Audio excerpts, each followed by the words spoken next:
Hi hello welcome to my channel BV Film Talkies. మాటల మాంత్రికుడు మన వెంకటేష్ గారి మూవీ అయితే స్టార్ట్ అయింది అండ్ షూటింగ్ అయితే మొదలైంది. ఈ సంక్రాంతికి వస్తున్న సినిమాతో 300 కోట్ల వసూలు కలెక్ట్ చేసిన వెంకటేష్ నెక్స్ట్ సినిమాపై భారీ అంచనాలు అయితే ఉన్నాయి. దీంతోపాటు మన మాటల మాంత్రికుడు త్రివిక్రమ్ శ్రీనివాస్తో మూవీ చేస్తున్నాడు అనగానే చాలా మంది ఎగ్జైట్ అయ్యారు. నిజంగా త్రివిక్రమ్ గా అయితే తన ఫ్యామిలీ మార్క్తో మంచి కామెడీ మంచి ఎంటర్టైన్మెంట్తో సినిమాని తీస్తాడు. అది మనందరికి తెలిసిందే. ఇప్పుడు మన వెంకటేష్ గారితో మూవీ డైరెక్ట్ చేయబోతున్నారు. త్రివిక్రమ్ వెంకటేష్ వీళ్ళిద్దరు కలిస్తే మంచి హిట్ అని ఫ్యాన్స్ అయితే అనుకుంటున్నారు.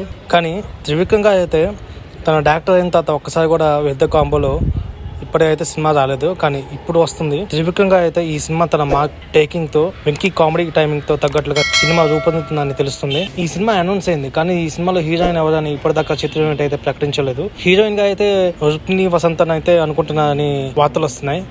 అండ్ ఈ సెకండ్ హీరోయిన్ గా అయితే మీనాక్షి చౌదరి అని అనుకుంటున్నారు. ఆల్రెడీ సంక్రాంతికి వస్తున్న సినిమాతో వీళ్ళతో నటించారు.